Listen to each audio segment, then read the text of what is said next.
Good morning, good afternoon, and good evening to everyone joining us from around the world. It's an absolute pleasure to welcome you to this very special event, the official launch of What Space Got to Do with It 10 Life Lessons for Personal Growth. I'm Shelley Brunswick, and I'm honored to be your host today as we embark on a journey of discovery, leadership, and transformation. Today, we're not just celebrating a book launch, we're igniting a conversation about courage, growth, and leadership. This event is for everyone seeking to lead boldly, personally and professionally. Whether you're an emerging leader, a seasoned executive, or someone charting a new path, this session will inspire you with practical lessons and timeless wisdom from some of the world's most visionary changemakers. What Space Got to Do with It has been a passion project inspired by my 35-year journey in the aerospace industry and the profound lessons I've learned from interviewing over 200 incredible thought leaders from around the world. The heart of this book is simple but profound: to bridge the principles of space exploration and innovation with personal and professional growth. Just as space exploration pushes us to venture beyond the known, leadership and personal development require us to step into unfamiliar territory. The lessons you'll hear today aren't just theoretical, they're practical, actionable insights to help you grow as a leader, take bold action, and create meaningful change. This event is your launch pad for that journey. Today, you'll have the opportunity to hear directly from extraordinary change makers featured in the book. These individuals represent diverse industries and unique experiences, but they share one powerful trait. They are leaders who took action when faced with the unknown. They didn't wait for the perfect conditions or the right time. They made bold moves, embraced challenges, and turned obstacles into opportunities for growth. Our speakers will share the lessons they've learned from their own journeys, lessons on courage, resilience, and transformation. Their stories are proof that with the right mindset, you can achieve greatness no matter where you start. And this event isn't just about listening, it's about engaging.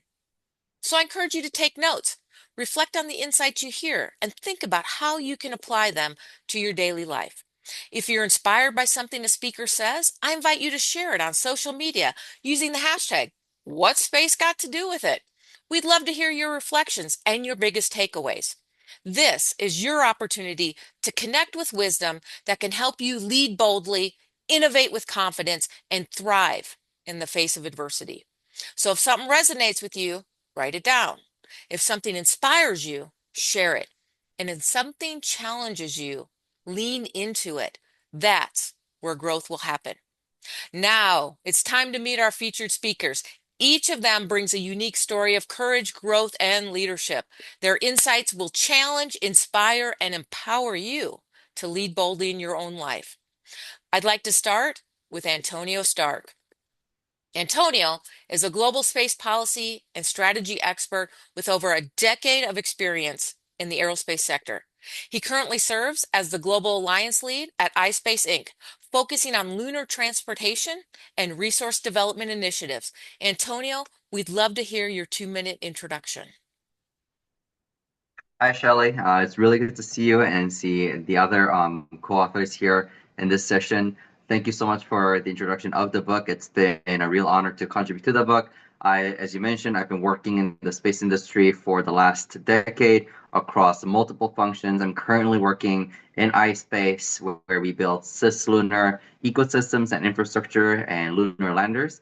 Previously, I worked for two other satellite companies. So I've worked in the satellite business before. And prior to that, I worked in the space policy business where I worked with various governments across the Pacific arena and providing them with strategic and policy consultancy services and how to cooperate internationally. So I also work a lot with multiple NGOs around the world, including the Spaceport Foundation, the Moon Village Association, etc. And it's always an exciting time for me to work with other passionate individuals around the world who's volunteering their time in advancing projects and missions into space, into sustainability, into new realms in science. So again, it's a real pleasure to be here and to kind of talk about how I got into space and how I changed my position and my career multiple times in the various aspects of this industry. Well, thank you, Antonio. I know our audience looks forward to hearing more about your exciting journey. Next, I'd like to introduce Dr. Priscilla Nowajewski. She's an astronomer and climatologist working as a data analyst at the world-renowned Atacama Large Millimeter Submillimeter Array, or ALMA, in Chile. Priscilla, thank you for being with us today. We'd love to hear your 2-minute introduction. No, thank you, Telly, for this opportunity and all the support because Telly was my mentor in the Space for Women program. So I'm very grateful for that opportunity. And as she already mentioned, I'm an astronomer working in the ALMA observatory, and I am also a climatologist. So I'm in charge of researching the altiplano weather and how this can help us to improve the operations and the observations in the observatory. But also in my free time, in my my research is not only about the altiplano but also about Mars, and I'm especially interested in the global dust storm that occurs in Mars and how to make a forecast to try to understand the behavior and the development of this type of dust storms. And I am also have been leading since 7 years now the Chilean chapter of the Mars Society. And this has been a great challenge because in all this year, there is a lot of people that have been interested also in Mars. And I have been helping them, supporting them to continue that path because we also want to develop more astrobiology research, and we create the first book that is speaking all the journey that life had to took in on Earth to develop, to proliferate. So we create this first book in Spanish about astrobiology.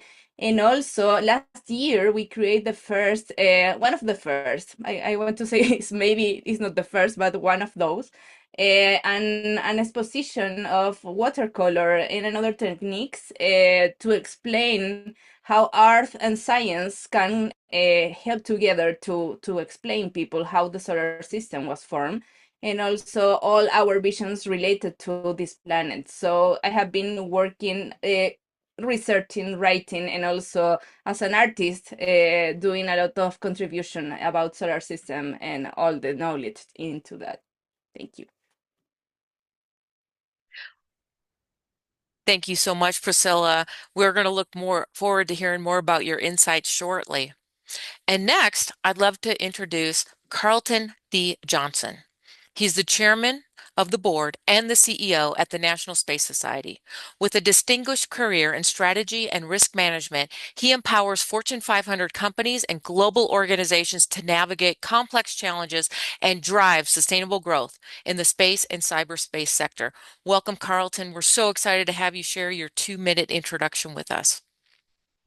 Good morning, Shelley, and good morning, team. As Shelley said, my name is Carlton Johnson, and I'm deeply honored to serve both as the CEO of the National Space Society and also of the Lane Strategy Group. Leading these two organizations is not just a personal responsibility, but it's also a personal commitment to advancing bold solutions for humanity, whether through the exploration of limitless potential space or addressing some of the more pressing issues here on Earth. At the National Space Society, we are guided by a vision of creating a thriving spacefaring civilization. So thus our work focuses on education, advocacy in Washington, D.C., fostering global partnerships that ensure space exploration benefits all of humanity now and for generations to come. Inversely, at the Lane Strategy Group, I've had the privilege of advising leaders worldwide on navigating complexity with clarity and also with purpose. And through GESG, the Lane Strategy Group, I've been dedicated towards delivering actionable strategies that help organizations transform, to help them innovate, and to achieve sustainable success as the world continues to change. On topic for what we're going to talk about today, I do want to credit Shelley for the great work she's done pulling these leaders together and also for the book. Uh, Personally, I believe that leadership is not just about the titles that we hold, but it's also about the impact that we choose to create. And we do have a choice in that, both through the National Space Society and through the Lane Strategy Group for myself. Uh, I try to reflect that belief, striving to bring people together, striving to inspire collaboration, and to try to build a better and brighter future for all. So as I am here today and I'm with this august group of people, I do so and I share my experiences with a deep sense of gratitude for you, Shelley, for offering this opportunity. I'm also greatly happy for all the opportunities I've had for both growth and for some learning over the years we'll talk about, and the partnerships I've been able to build over the last few years. So thank you all for the opportunity to speak here today, and I look forward to hearing the great stories from the rest of the team. Well, thank you, Carlton, and we're looking forward to hearing more about your journey and insights as well. Now I'd like to transition into the various chapters that each of the thought leaders is highlighted in and then have them share their stories. So in the vast cosmos of our career, opportunities are like rare celestial events, fleeting yet transformative. They often appear disguised as disruptions, challenging us to step outside our comfort zone and embrace the unknown. Chapter 1, Seizing Cosmic Opportunities, dives into how courage, preparation, and a proactive mindset can transform these moments into powerful catalysts for personal growth and professional advancement. Antonio's remarkable journey exemplifies the essence of this chapter. His story is a testament to how preparation, perseverance, and a willingness to take bold steps can open doors to extraordinary achievements. Antonio, we're so honored to have you with us today. We look forward to hearing more about your journey and insights. The floor is yours. Hi, Shelley. Again, really happy to be here, especially because I've been involved in multiple organizations in my relatively short career. And in the book, I did mention that I really consider myself incredibly lucky in being able to collaborate and work with all these major organizations. But at the same time, it does kind of reveal that in order to seize the opportunities when they come, someone does need to be ready. Again, I know that I was given opportunities that were really not frequently given to most other people, especially those who are not from Western countries, those who do not have a fluent command of English. And I also had like great parents who also gave me great education. And I have in my career and in my life, I've also been really fortunate to meet a lot of friends and colleagues who also came from quite disadvantaged backgrounds, but still make themselves seen in the space industry. And it's all because they have really prepared themselves for opportunities when they come. This book was honestly another such opportunity when we've been working together for quite a few years when I was previously involved in Space Foundation, and we've got talking, we've worked on a few projects together, and the opportunity came when you went to actually create this book. You were able to, we got connected, reached out, got the book together, and that is a repeating story in my life journey. I would always make sure to stay open, to always have open communication with other people, and that would lead me into moments of connection that really helps me advance my career. I know Carlton would talk a lot more about NSS. NSS is actually an organization that I've been longest involved in. I actually started my association with NSS in 2015, 2016 at the ISDC in Toronto. I think that was like the last time it was actually hosted in Canada, and then next time in Puerto Rico. And since then, I've just been really much involved in National Space Society and hosting the International Space Development Conference. And again, that is a repeating conversation that I have with multiple organizations. Space Corps Foundation happened when I was working on space policy when I was working as a space lobbyist over in Capitol Hill with the Alliance for Space Development. And later I got to meet more people. And even though I am not a lawyer, I do not have a law degree, I'm not so much fluent in law, but because I know policy and regulations in the execution side and the implementation side of these laws, I got involved with the Space Corp Foundation and providing them with assistance on their operations and strategy. It also works with with the Interstellar Foundation because I worked in different projects, and when they had a new project of the next generation of golden records, I happened to be in a position that could connect people to really kick off that project. So for me, I'm still really fortunate to have my background, to have my linguistic skills, to have been involved in multiple conferences where people were open, there were so many mentors in my life that helped me to be here, to have these positions. But again, I've also really made sure that when those opportunities were opened, I didn't necessarily doubt myself. I erred on the side of doing it, of trying it out, uh, attempting that project, of trying to help with whatever I could, supporting them. And I think that level of honesty really struck a chord with many people. And that genuine approach really helped me in succeeding with a lot of the projects that I did. Well, Antonio, thank you so much for that insight. Your journey highlights the importance of recognizing and acting on opportunities, even when the path ahead is uncertain. What advice would you give to others who might hesitate when faced with a similar moment of uncertainty? I think, honestly, a lot of times the uncertainty comes because people need to choose. People have finite resources, people have finite times.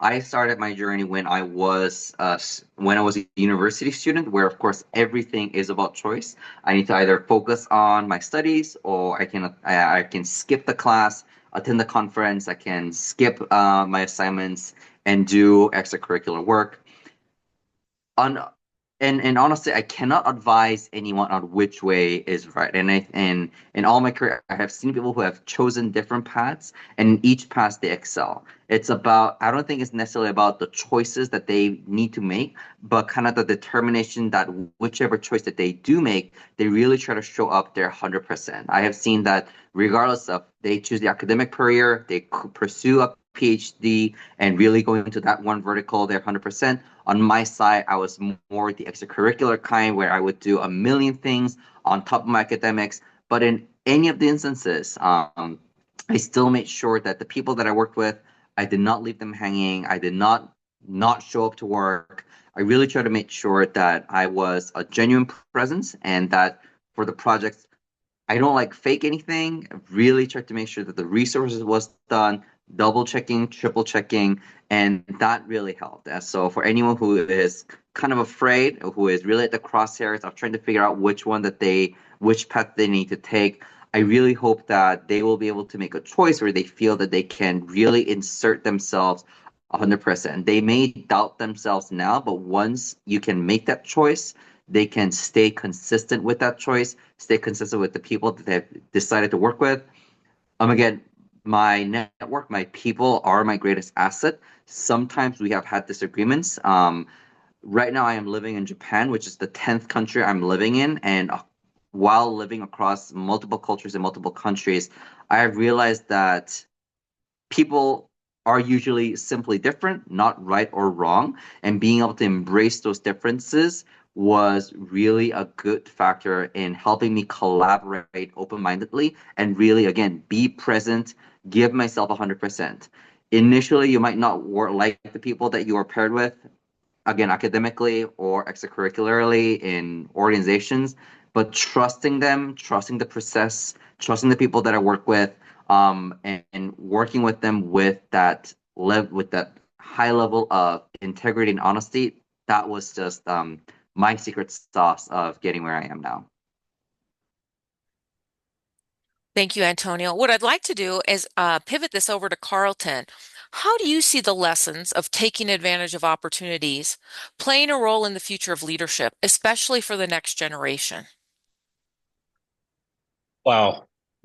So just listening to the comments that Antonio brought up and thinking through, I I don't want to just reiterate what he said, but he really put out a really good point, which is future generations have to decide what's important for them. And then once they decide, then dive in 100% and do what they feel that is legal, moral, and ethical for what they want to accomplish. Uh, to his point, and in some of the sessions that I do for not just leadership, but when I'm doing mentoring, I use the analogy of skydiving. In skydiving, it's all about choices. You can choose to get on the plane and not get on the plane. If you don't get on the plane, no harm, no foul. You get on the plane, you got two choices: to jump or not to jump. If you choose not to jump, that's okay. You just watch everybody else have a good dive. You get to fly back down.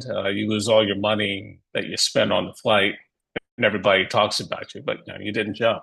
If you jump, you got two choices: to pull or not to pull. And I'm not really sure about 1,000% things in the world, but I am 1,000% sure that if you choose not to pull, in addition to having a great view of the earth, you're not going to have anything to worry about for the rest of your life. But if you pull, you get a good shoot, it's a good day. And a lot of people choose not to even get on the plane, let alone jump. And so when it comes to future generations, I think it's important for them to be able to see and understand that there are opportunities that will manifest themselves for them, but also there are opportunities that they need to manifest themselves.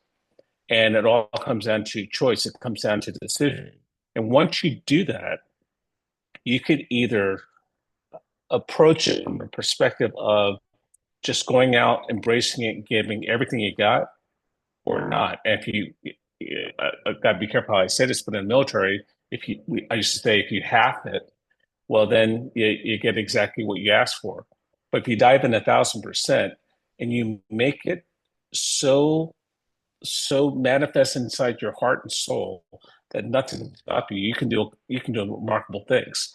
So my comment to the future generations is just know that opportunities out there. Some are going to present themselves to you.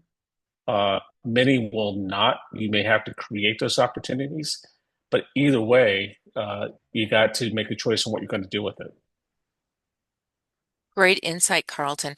Priscilla, we'd love to get your thoughts on the lessons in this chapter, taking advantage of opportunities, and how you see that tying into the next generation of leaders.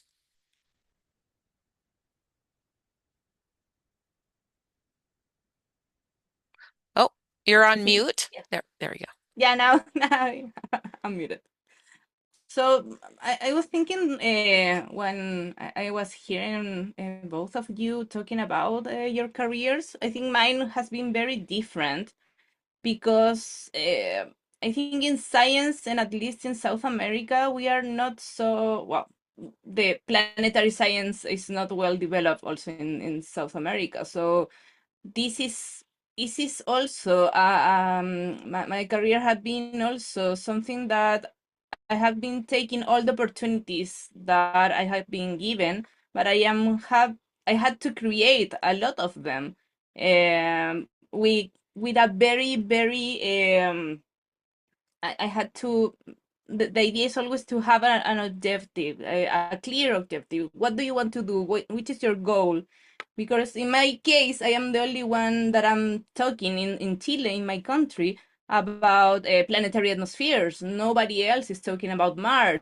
And that is something very weird. If you hear people in other countries, this is something very weird because we are talking about basically a lot of missions that are giving us data from Mars, and we are not doing that. But the opportunity in my case was to say, okay, we are not such a developing country. We are not going to send a mission to Mars, but I have all the knowledge and all the abilities to analyze all that data that they can bring us, and most of that is for free. So the idea is if you want to do it, you can do it. there is not really an excuse. In fact, I have been reading a lot about women's in astronomy. When the astronomy begins in the 18th century, and most of the women that was related to astronomy, they were so passionate about it that they don't even receive a salary. They just do it because they love it. And I think that is something that we have been missing a lot also in science, because most of the people expect to make research with a salary. And yes, that's the ideal case. We want to do it, of course. But if you are passionate about it, you can turn it into your hobby. You have all the time in the world if you're not pushed by this publisher Paris, for example. So you can do it, and you can bring a lot of new knowledge to the science that you're doing, and without any pressure. You can do it. You have all the time in the world. Just you need to have a very clear objective, and I think that's the most important thing. Well, thank you, Priscilla, and thank you to all of our speakers for that great insight on Chapter 1, taking advantage of opportunities. Now let's pivot to Chapter 2, defying gravity, trying anyways, even when the odds are against you. This chapter reminds us that success often requires persistence in the face of adversity. It's about having the courage to try, fail, and try again. This chapter explores how taking risks, even when success isn't guaranteed, creates opportunities for growth and transformation. Priscilla's journey demonstrates the courage to adapt, pivot, and pursue a new path when the original one didn't go as planned. Her story highlights how determination and a refusal to give up can transform setbacks into springboards for success. Priscilla, we're so excited to hear more about your incredible journey and insights. The floor is yours. Thank you, Telly. And yes, as you already mentioned, and I think I have been pushing a lot through my whole life and to get this opportunity, and became also a planetary scientist. So this has been not a easy way to do it. I think I took the long path, and there is, of course, universities where you can study planetary science, but here in my country, I didn't have the opportunity to do that. So I create my own path.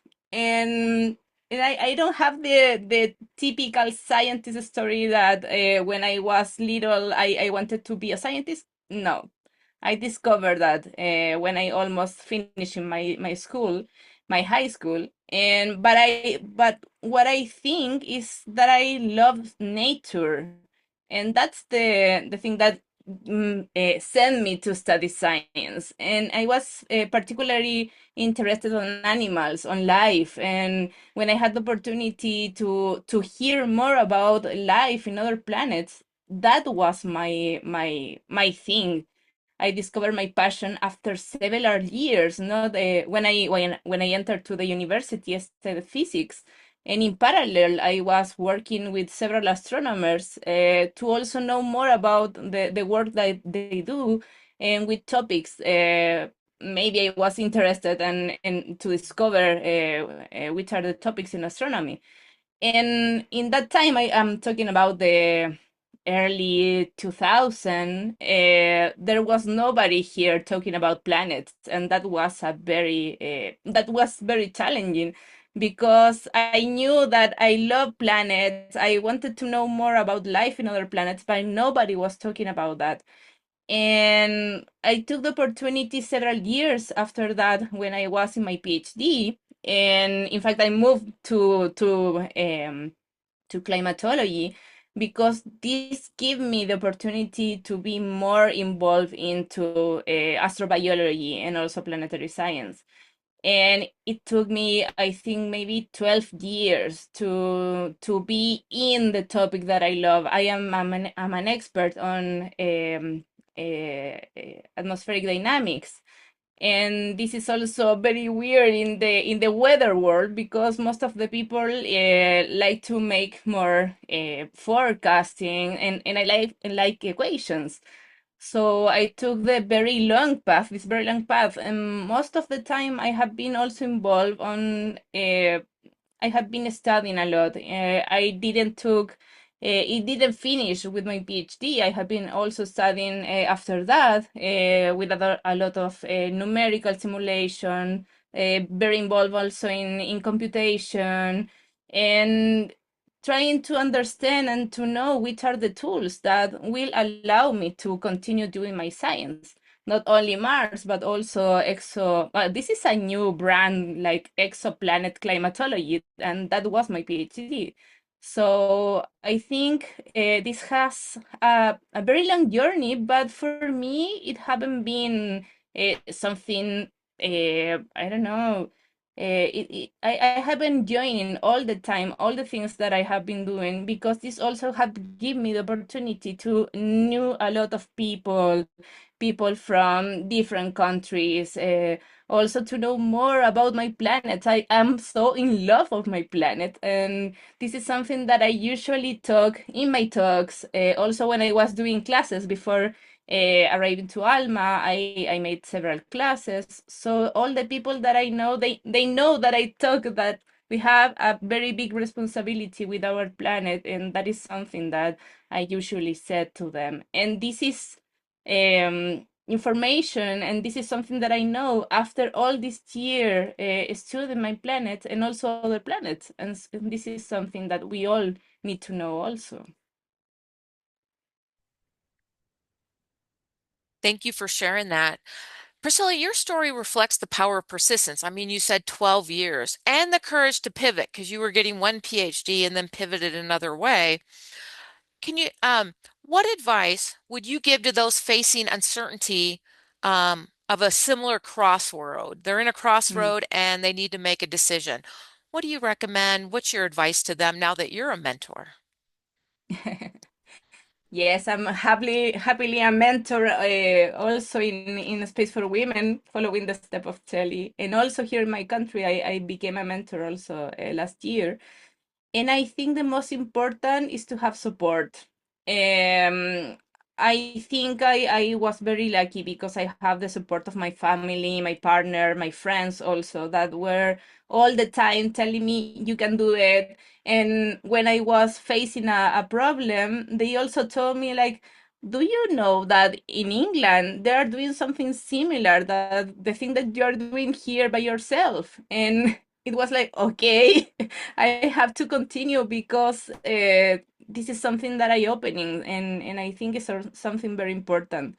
And after I started the leading of the Till and After of my Mars Society, a lot of people also came to me to ask me how to become an astronomer, how to learn about Mars, how to be involved in a space mission. And it's so great to hear all these people that at the very beginning of the Chilean chapter, uh, it was something like a science fiction.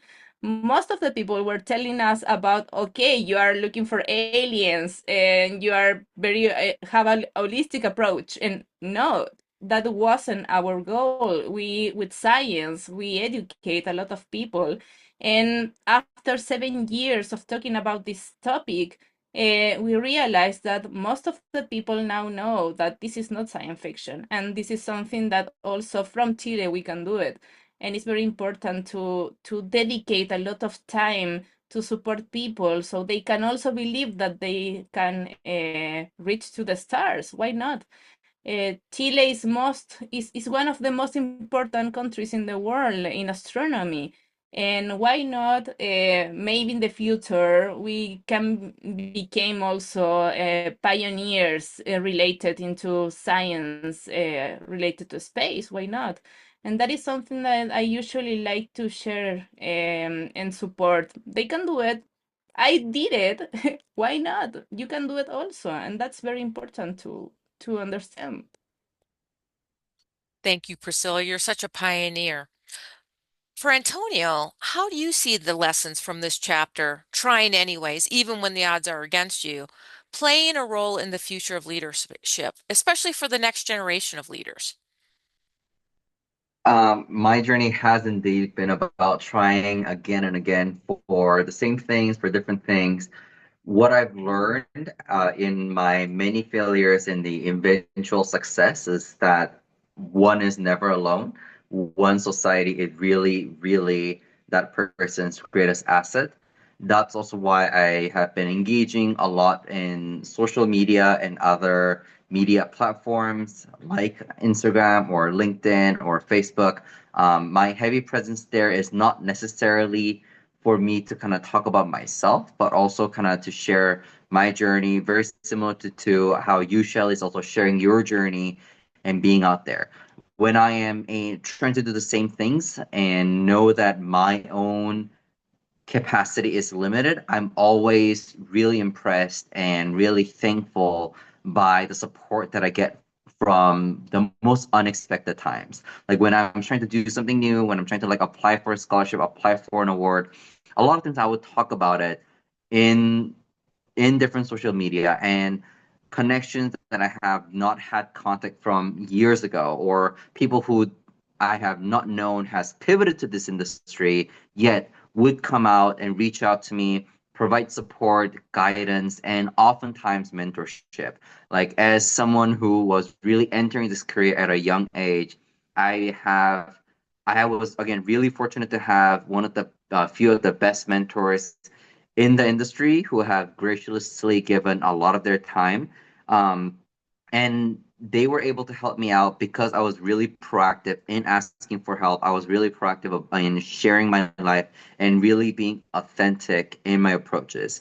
I know that in some cases, I have seen some people tend to sabotage their own careers um, by exaggerating or sometimes even faking some of their profile. I know that that's sometimes kind of give them a leg up in the short run, but I always make sure that I'm really aiming for the long run. I'm really here to not as an individual, but someone who has benefited so much from the society, someone who is really trying to give back to the society, trying to be truthful in this community. And when I try to put that out there, community always comes back to help me because they know that I'm part of the community. They want to help the people that I work with. So when I am trying again and again, when I am going through failures, I understand that being authentic, sharing my story, whether it be success stories, whether it be failure stories, whether I am celebrating a milestone or whether I need help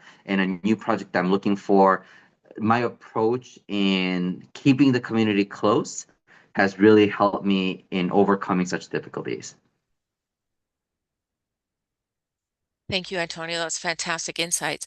And Carlton, I'd love to get your thoughts about trying anyways, even when failure might be an option. How do you keep moving forward? What's your recommendation to future leaders, not only in the space industries, but you're an executive coach. What's your insights for executives as they make those type of strategic decisions?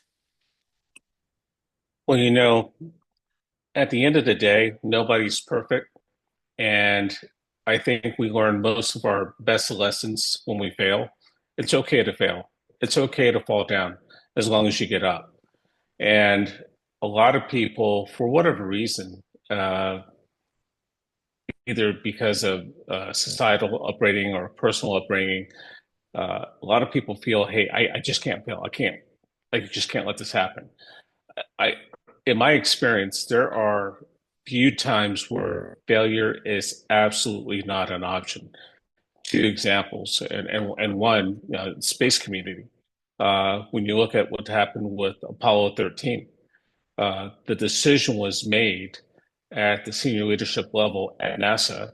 Failure is not an option. We're going to find every way to bring these three men back. And in that case, that leadership forged people forward to think outside the box, to do things they had never done before. And when you think about how remarkable that particular incident was, if memory serves, it's 275,000 miles one way to the moon. The astronauts were three-quarters of the way there, just three of them in a tiny capsule. No, no Amazon to drop off any spare parts, anything. They had to use everything in the spacecraft. And the ingenuity that came out of that with Gene Kranz and the entire NASA crew was second to none. That's a perfect example of failure not being an option, but it wasn't an option because he said so. Yeah, they could have let the crew die, but they chose not to. So it became a choice.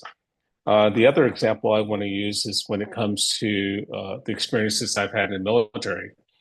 Sometimes when you're doing missions and the greater good, i.e., the American people or the people that you're supporting, coalition, what have you, lives will be lost if you don't take certain action. So in that case, failure is not an option. Uh, but most people don't deal in life or death every day. And so it is okay to make the right decision at the right time to allow yourself to do something that you haven't done before. And as long as you learn from that, as long as you pick yourself back up and get back into the fight, then it's a win. The challenge comes in, and I think this is the difference between being smart and being wise, having the wisdom to know when it's time to allow yourself to fail. That is something that comes from both experience and time, and having the right type of mentor and advisor can help you with that. So I would just offer to those in the future, know that it's okay to stumble, and it's even okay to fall down. Just make the right choices when that's going to happen. And at the end of the day, once you do, decide to get back up and learn from it and don't do it again. Fantastic insight on chapter 2, try anyways, even when the odds are against you. Now we're going to pivot into chapter 7, which is the celestial gardening, blooming where you're planted in the galaxy. This chapter invites us to embrace the present moment and recognize that every situation, no matter how ordinary or challenging, holds the potential for growth and transformation. It's not about waiting for the perfect moment, but cultivating greatness right where you're at. Through the stories of extraordinary thought leaders, we see how embracing our current role can lead to unexpected growth and personal fulfillment. One of those visionary leaders is Carlton. His chapter illustrates how commitment, adaptability, and an unwavering belief in excellence can turn any situation into fertile ground for growth. Carlton, we're so glad to have you with us. We look forward to hearing more about your journey and your insights. Well, this chapter, I got to tell you, I kind of made a career out of this particular chapter because a long time ago, a mentor told me you got to bloom where you're planted. And it, it, some people say, well, that's trite and everything else. Actually, it's very true. And because success leaves clues, anywhere you are, you can create the right conditions for success. Case in point, and I can't remember if this is actually one of the chapters, but I'll use this as an example. Uh, I happen to go to a particular school, what we call War College. It's an advanced school. And at War College, there were about 300 students. And there was one particular class, it was the advanced strategy class. That class only accepted 12 people. And I decided, I want to be in that class. So I didn't wait for the nominations to go out and everything else. I went straight over to the person who was running the course and I introduced myself and I said, hi, my name's Lieutenant Colonel Carlton Johnson, and I'm looking forward to being in the ASAP program. And the person looked at me and smiled and said, oh, you must be mistaken. We haven't even released anything on it yet. Well, yeah, I know, but I want to let you know I'm going to be in it. And the person looked at me kind of odd. He said, what makes you think that? And I said, well, I'm here and I just know I'm going to be in it. Well, we only pick like the top X%. And at the time I wasn't, flying. I said, if you're not a pilot, we can't let you in. Yeah, I know, but you're going to find a way. And the guy said, you're kind of, well, I can't say exactly what he said, but he used a few explicatives and he said, you're kind of, aren't you? And I said, well, let me just ask you a simple question. And I looked behind me outside the hallway, Do you see anybody else out here saying they're going to be in your class? I'm the best of the best. I'm here right now. I'm just letting you know. And I look forward to getting that nomination. What he did, they made a 13th slot for me, and they brought me in this case, two Air Force guys instead of the one Air Force guy. And that was just because I created my own opportunity. Now, to Antonia's point, I had to back up all that, uh, whatever you want to call it, with actually delivering on promise. And I'd like to think I did. Graduated and I was in a course, but I chose to make that opportunity. Everything against me said there's no way you're going to get into it, and I just decided that failure wasn't an option, and I created the opportunity. And the only thing I'll add to that is if you're going to have that type of whatever you want to call it, use your own adjective, you better be able to back it up. And what I had done over the years was try to hone my skills so that whenever I opened my mouth like that, I was able to back it up and double down. So there you go. Excellent. I think some people would call that chutzpah. I don't know if that translates to Spanish for Priscilla, but I'll call it chutzpah. So, Carlton, what practical steps can someone take to bloom where they're planted, even in challenging environments? Oh, three steps really. Number one, seek and recognize the opportunities that are in front of you. Two, come to the game prepared, because success does leave clues, and chance not only favors the prepared mind, but chance offers opportunities to the one or ones who prepared themselves for that opportunity. And then three, deliver on your promise. Uh, a lot of people just, when it comes to blooming where you're planted, uh, uh, they get an assignment or they get a job and they go, woe is me, versus going, you know what? This may be in the middle of whatever, and I'm going to make this job the best job on the planet. I'm going to make it so that people thrive and fight to come here, and I'm going to leave it better than I found it. So, if you do those three things at a minimum, I think that any opportunity that you have, any place that you're at, you're going to be able to leave it better than you found it. And chances are that's going to get recognized and open some additional doors for you.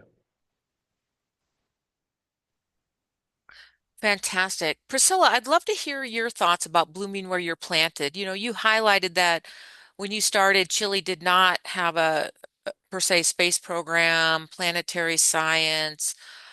Share with me how others that may be in emerging space nations could find ways to bloom where they're planted and create that economy that you're now helping to create in Chile.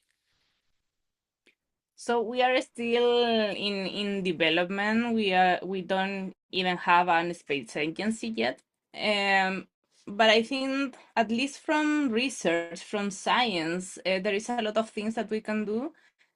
And there is something that is very important because, as you mentioned at the very beginning, I also had Mars Society, the Teen chapter was a foundation when we started, and that gave us a lot of experience of how to be a scientist, trying to be an entrepreneur also, and that is something that we also need to solve in here. We still have a lot of we don't have a lot of communication between universities and industry, but at least in the last 3 years we have been an increment on that because the new government policies have been helping to create this communication. But I think it's very important that scientists also know more about how the industries work. Not because you're expecting to get that information from the university. In my case, my whole career have been basically to how to understand science, understand equations, to create equations. But if we really want to create more opportunities, to create this development that we need to create, because this is where we are going, we need to start to communicate between science and industry. And I think that at least in here, this is something that we are understanding, at least in the last years. And this is what is going to help us to create new economy related to these new space industries. And I think we are just starting, but it's important we also, scientists can get out of the computers to go and talk with people, to get more funding. And at least also other things that we also need to do is not only get the funding from our government, but to see other type of fundings to create more development in this area. We're still in diapers, but I think we have a lot of people that wants to develop this kind of things too. So this is a great opportunity too. Fantastic. And Antonio, I know when you and I spoke, you shared about how Space Generation Advisory Council and IAC and other organizations provide scholarships to come to conferences, or they provide awards, and how that can be really helpful for emerging space nations to create awareness and opportunity. Could you share more about your insights on those opportunities? And again, that allows people, no matter where they are in emerging space nations, to bloom where they're planted. Yes, absolutely. A lot of people come to the space sector across different pathways. Some people really have a passion for space, and they enter the space because they've been reading up on science fiction books, they've been looking at science movies and whatnot, and they come to space knowing that they want space. But at the same time, a significant portion of people actually comes to space from other directions that is not yet related to space. Like there's some people come from geology, some people come from electrical engineering, some people come from law and policy, some people come from philosophy and global development. And the diversity of these people is what really makes conferences and events really beneficial for young generation of people, because it allows them to kind of like open up their mind about what the space industry is and how wide the community is. And then going back to about blossoming wherever you're planted is also about recognizing that the people that you are meeting comes from multiple backgrounds that doesn't necessarily rhyme or resonate with yours, but each one member has their own particular pathways in contributing to the space sector. And once that diversity of pathways is recognized, then you can really kind of apply for these scholarships, apply for these awards, and identify like ways to like get there. So, as someone who is still young but has had a slightly longer experience in the sector than other young professionals, is I get asked questions on how to apply for scholarships, how to get the jobs, how to get like all these positions that I currently have. And my answer is really about keeping an open mind and understanding other people's perspectives. A lot of people think that by doing the same thing that they've been doing all this time, they will get to where they will want to. That never works out. If you're doing the same thing that you've been doing, then you are gonna be at the same place where you are right now, 5 years, 10 years down the line. The way to really level up your career or to expand your community is by trying out new things that you have never done before. And the way of identifying those things is really first by looking around you, see who is there, identifying where they came from, what kind of opportunities that they have done. Multiple organizations and NGOs out here really provides so many scholarships, so many opportunities to volunteer your time, participate in projects, and get financial funding to go into events and meet more people. But also, that is not the only way in which people can get involved in the space sector. I have actually had one scholarship where I literally just reached out to my connections and said, I want to really go to this conference. I know you have connections there. If you can fund me some part way, I can try to figure out the rest by matching with some other people. And other people have replicated that. People A lot of people, the most successful people that I have met in this industry are people who have really found their unique ways of getting that to that position. And that always comes by understanding others, understanding the openness of the space sector, and learning from others and identifying ways to adapt those learnings into your ways, either it be volunteering, either it be awards and scholarships, either by just participating in events and conferences online, or just contributing to online papers or articles, or even just like getting into webinars like this.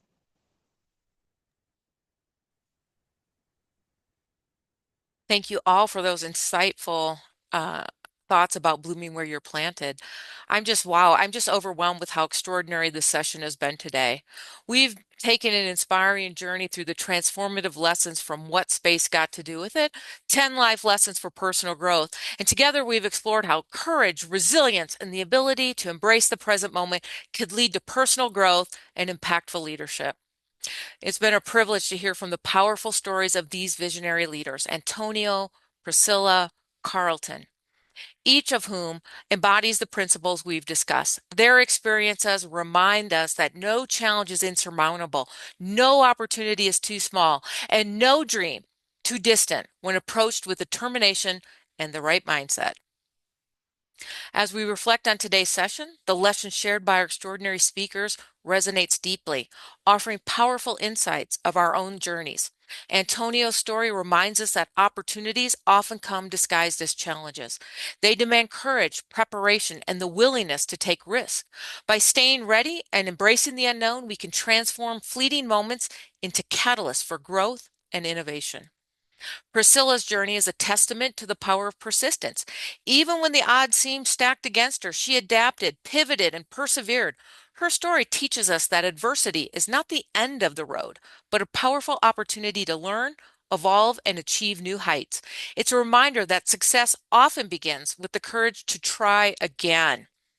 Carlton's experiences highlight the importance of blooming where you're planted. Rather than waiting for the perfect circumstances, he showed us that embracing the present, finding purpose in the here and now, can transform everyday roles into extraordinary opportunities. His journey illustrates that growth and impact are always within our reach when we choose to engage fully and lead with intention. These stories are not just inspirational, they are practical blueprints for action. They remind us that with the right mindset, resilience, and dedication, we can seize opportunities, overcome challenges, and create meaningful challenges and changes in our lives and the world around us. So, as we conclude, I encourage each of our audience members today to discuss and reflect on what you've seen. Identify one key insight that resonates most deeply with you, whether it's stepping into that new opportunity, embracing resilience, or practicing mindfulness. Commit to taking action in your personal or professional goal and journey. This is just the beginning. And if you haven't already, I encourage you and invite you to get your copy of What Space Got to Do with It. It's a guide to unlocking your potential and inspiring meaningful change. You can find it on Amazon, and we'd love to hear your reflections. Share your thoughts on social media using the hashtag What Space Got to Do with It. Again, I want to thank our three amazing thought leaders, Carlton, Priscilla, and Antonio, for sharing your insights with us today. And I also want to thank our audience for joining us and being part of this incredible community. Let's continue to lead with courage, inspire with purpose, and make an impact that reaches far beyond the stars. Until next time, I'm Shelley Brunswick, and I look forward to seeing you around the stars.